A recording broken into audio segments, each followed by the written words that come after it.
Welcome to Crossline. I'm your host, Richard Sticky Hands, and tonight, an exclusive interview with congressional candidates Bland Toastwater and his opponent, Lionel Keep Talkin'. First to you, Mr. Keep Talkin', why do you think the American voters should trust you? Well, I'm a Washington outsider with strong family values, and I'll get law and order back to these United States. Sir, you were born in D.C., you've cheated on 6 of your past 7 wives, and you've just been convicted of embezzlement and insider trading. Nothing could be further from the truth, and honestly, Richard, and I'm being honest here, no fooling, I'm not gonna lie, and I swear to you, it's the voters who will decide when I do or do not evade responsibility and run again under a different platform and party. Thank you. Thank you. No one is clapping in the studio. Mr. Toastwater, your response. I just find it silly and frankly un-American that this so-called legislator isn't as patriotic as my constituents. And at the end of the day, they'll be the voters who will decide whether or not I too one day evade responsibility for my many high crimes and misdemeanors for being politically expedient and finding a there when it comes to certain populations in the diaspora of modern women who I'm fully prepared to pander to repeatedly to get my point across. I think I've been clear on that from the beginning, and that's where I stand.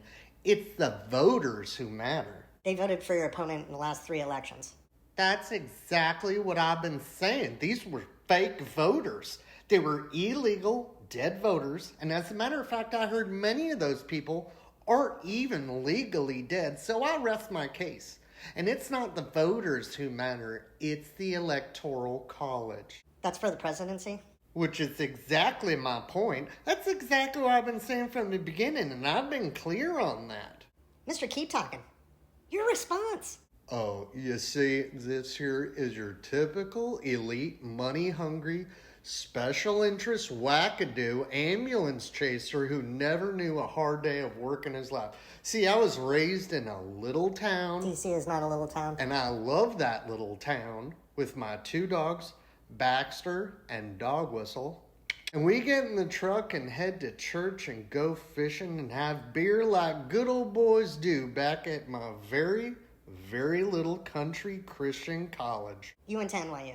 Mr. Toastwater, your response. I'm just aghast at the hypocrisy and the pageantry associated with this kind of rhetoric. Hey, it reminds me of a over time me. that Listen, 9/11 corruption buzzword Law scandal. and order is good until it's not. There's no there, and we there, gotta get and back to this the is a people's nothing business and burger. jobs, and The my record is corporate clear mandate on is that. such And that freedom you of can know speech and when we police look at are over veterans this and whole regular great Joe nation, six-pack plumbers, farmers, and teachers, soccer unions, moms, your regulation rights for for democracy. 9/11. 9/11 indeed. Never forget.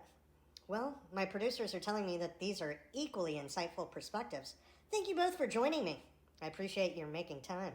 Thanks for having me.